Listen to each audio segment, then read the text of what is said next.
All of Venezuela, to Caracas. Guaido yelled while standing atop a bridge in southwestern Caracas, without saying when the planned protest would be held. The days ahead will be difficult, thanks to the regime. Activists had earlier scuffled with police and troops ahead of the rally, meant to pressure Maduro amid the blackout, which the governing Socialist Party called an act of sabotage, but opposition critics derided as the result of 2 decades of mismanagement and corruption. Dozens of demonstrators attempted to walk along an avenue in Caracas but were moved onto the sidewalk by police in riot gear, leading them to shout at the officers and push on their riot shields. One woman was sprayed with pepper spray, according to a local broadcaster.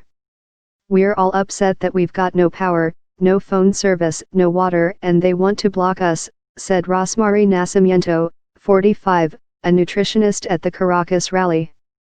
"I want a normal country." The Socialist Party has called for a competing march to protest what it calls imperialism by the United States, which has levied crippling oil sanctions on Maduro's government in efforts to cut off its sources of funding.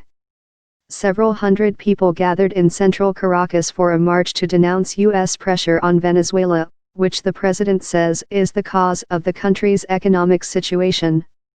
"We're here, we're mobilized, because we're not going to let the gringos take over," said Elbadina Gomez, 76, who works for an activist group linked to the Socialist Party. The power flickered on and off in parts of Caracas on Saturday morning. 6 of the country's 23 states still lacked power as of Saturday afternoon, Socialist Party Vice President Diosdado Cabello said on state television. Julio Castro, a doctor who heads a non-government organization called Doctors for Health, said via Twitter that a total of 13 people had died amid the blackout, including 9 deaths in emergency rooms. Idle clinics in the sweltering western state of Zulia, which suffers chronic regional blackouts, had scaled back operations after nearly 72 hours without power.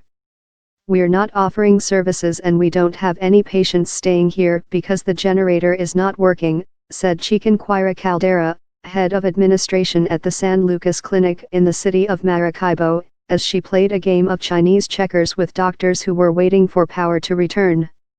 Venezuela, already suffering from hyperinflation and shortages of basic goods, has been mired in a major political crisis since Guaido assumed the interim presidency in January, calling Maduro a usurper following the 2018 election, which Maduro won but was widely considered fraudulent. Maduro says Guaido is a puppet of Washington and dismisses his claim to the presidency as an effort by the administration of U.S. President Donald Trump to control Venezuela's oil wealth.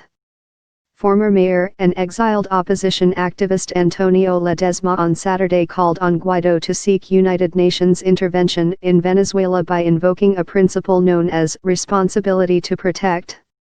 The UN doctrine, sometimes referred to as R2P, was created to prevent mass killings such as those of Rwanda and Bosnia and places the onus on the international community to protect populations from crimes against humanity and ethnic cleansing. Trump has said that a military option is on the table with regard to Venezuela. But Guaido has avoided discussion of any foreign troops in Venezuela, and Latin American neighbors have emphatically opposed a U.S. intervention as a way of addressing the situation.